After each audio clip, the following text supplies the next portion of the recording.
So Andhra Pradesh రాజకీయాలు ఎప్పుడు లేనంత విధంగా ఇప్పుడు బెట్టింగ్లు జరుగుతున్నాయి. మా ప్రభుత్వం వస్తుందంటే మా ప్రభుత్వమే వస్తుందని చెప్పేసి ఇటు కూటమి ఇటు వైఎస్ఆర్సీపీ ప్రభుత్వాలు.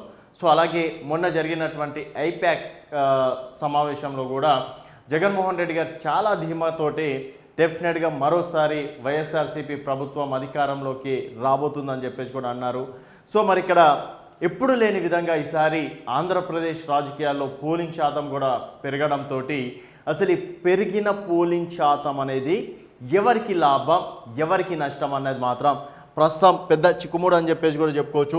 సో దాదాపుగా ఇప్పుడున్న పరిస్థితి 81.86% పోలింగ్ జరగడం అనేది జరిగింది.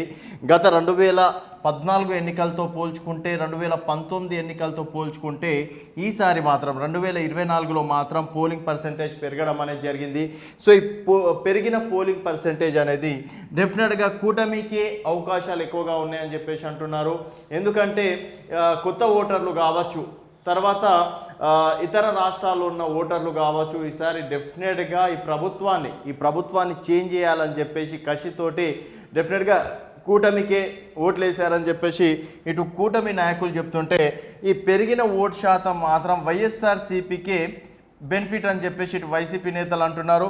ఎందుకంటే జగన్మోహన్ రెడ్డి గారు 2019 తర్వాత పేదలకు ఇచ్చినటువంటి పథకాలు కావచ్చు, నవరత్నాలు కావచ్చు, ఇవన్నీ ప్రతి ఇంటికి వెళ్ళినాయి, ప్రతి వాడకి వెళ్ళినాయి, ప్రతి గల్లీకి వెళ్ళినాయి, ప్రతి ఊరికి వెళ్ళినాయి, ప్రతి మండలానికి వెళ్ళినాయి, జిల్లాకి వెళ్ళినాయి అని చెప్పేసి కూడా వైఎస్ఆర్సీపీ నేతలు కూడా చాలా కాన్ఫిడెన్స్గా ఉన్నారని చెప్పేసి కూడా చెప్పుకోవచ్చు. ఇటు వీళ్ళు ప్రెస్ మీట్లు పెట్టినా, కూటమి నాయకులు ప్రెస్ మీట్ పెట్టినా కూడా డెఫినెట్గా మా ప్రభుత్వం అంటే మా ప్రభుత్వం అని చెప్పేసి అంటున్నారు. సో బట్ ఒక్కసారి చాలామంది సర్వే రిపోర్ట్లు కావచ్చు, సర్వే సంస్థలు కావచ్చు, రాజకీయ విశ్లేషకులు కావచ్చు, ఎక్కువ శాతం అయితే పెరిగిన ఓటు శాతం అనేది కొంతమేర కూటమికి అవకాశం ఉందని చెప్పేసి అంటున్నారు. ఎందుకంటే కొత్తగా చేరిన ఓటర్లు వాళ్ళు టీడీపీ ఓట్ బ్యాంక్ సైడ్ చూసే అవకాశాలు ఎక్కువగా ఉన్నాయని చెప్పేసి అంటున్నారు. అలాగే ఇప్పుడు భారతీయ జనతా పార్టీ తోటి ఒక రకంగా ఇక్కడ చూసుకున్నట్టయితే భారతీయ జనతా పార్టీ తోటి బ్రాహ్మణ ఓటర్లు కావచ్చు, కొంతమంది ఓటర్లు ఈడబ్ల్యూసీ దాదాపుగా 10% పెంచడం కావచ్చు, ఆ విధంగా కొంతమేర అది బీజేపీ పార్టీకి అలాగే నరేంద్ర మోడీని చూసి కూడా వేసిన ఓట్లు కూడా ఒక రకంగా అవి టీడీపీకి ప్లస్ పాయింట్ అని చెప్పేసి కూడా చెప్పుకోవచ్చు.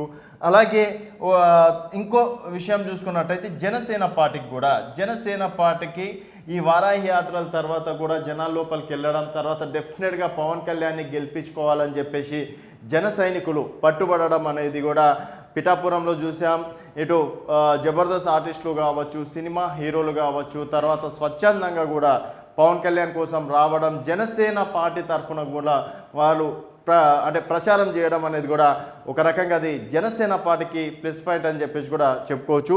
తర్వాత ఇక్కడ టీడీపీ కూటమి చూసుకున్నట్టయితే గతంలో 2019లో 2014లోకి అంటే నిరుద్యోగుల పర్సెంటేజ్ అనేది తర్వాత పెరిగిపోయింది.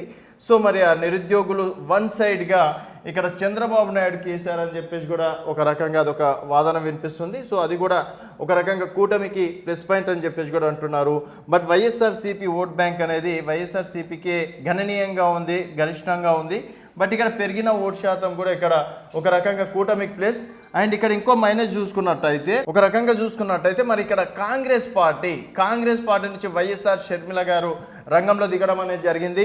సో మరి షర్మిల ఇక్కడ ఎవరి ఓట్లని చీలగొట్టే అవకాశం ఉందని ఒకసారి చూసుకున్నట్టయితే కాంగ్రెస్ పార్టీకి బడుగు బలహీన వర్గాలు అంటే పాత ఓటర్లు చూసుకున్నట్టయితే బడుగు బలహీన వర్గాలు కావచ్చు, రెడ్ల ఓట్లు అనేది కాంగ్రెస్ పార్టీకి ఎక్కువగా ఉంటుంది. మరి అది రెడ్ల ఓట్లు ఒక రకంగా జగన్మోహన్ రెడ్డికే ఉండే అవకాశాలు ఉంటాయి కాబట్టి అందుట్లో కొంతమేర అయినా 1-2% అయినా ఓట్ బ్యాంక్ చీల్చే అవకాశం ఉందని చెప్పేసి కూడా అంటున్నారు. సో ఇక్కడ జగన్మోహన్ రెడ్డి గతంలో వచ్చిన ఓట్ బ్యాంక్ అంతే ఒక 1.2% కావచ్చు, 2% ఓట్ బ్యాంక్ అనేది ఒక రకంగా షర్మిల చీల్చే అవకాశాలు ఉన్నాయి.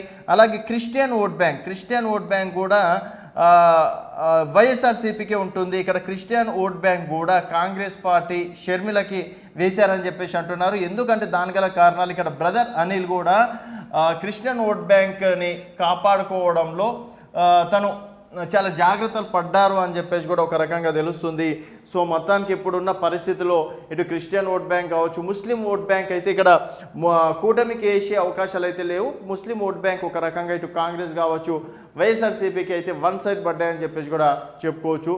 సో ఈ విధంగా కొంతమంది కొత్త ఓటర్లు కావచ్చు, బ్రాహ్మణ ఓటర్లు కావచ్చు, వైశ్య ఓటర్లు కావచ్చు, ఈ విధంగా క్యాస్ట్ వైజ్గా చూసుకున్నట్టయితే మళ్ళీ ఒకవేళ కమ్మ సామాజిక వర్గంలో పవన్ కళ్యాణ్ ఒకవేళ ఓడిస్తే డెఫినెట్గా తర్వాత మన కాపులకు కావచ్చు, కమ్మలకు కావచ్చు మళ్ళీ రాజ్యాధికారం రాదని చెప్పేసి కూడా కాపులు వన్ సైడ్ ఇక్కడ జనసేన పార్టీ తరఫున ప్రచారం చేశారని చెప్పేసి కూడా రాజకీయ విశ్లేషకులు అంటున్నారు. సో మొత్తానికి పెరిగిన ఓట్ బ్యాంక్ అనేది ఒక రకంగా ఇటు కూటమికే బెనిఫిట్ అని చెప్పేసి అంటున్నారు. అందుకని జూన్ 4 తర్వాత మరి ఇటు ఐపాక్ సర్వే సంస్థది వైఎస్ఆర్సీపీది కరెక్ట్ అవుతుందా సో ఇక్కడ కూటమిది కరెక్ట్ అవుతుందా అనేది వేచి చూడాల్సిన విషయం. ప్రస్తుతం ఉన్న పరిస్థితిలో మాత్రం ఇప్పటికీ do or die, I mean నువ్వా నేనా అన్నట్టు మాత్రం ఇద్దరి మధ్యలో అయితే ఫైట్ నడుస్తుంది. సో ఏదైనప్పటికీ 4th వరకు ఈ రిజల్ట్స్ కోసం ఆగాల్సిందే అని చెప్పేసి కూడా చెప్పుకోవచ్చు.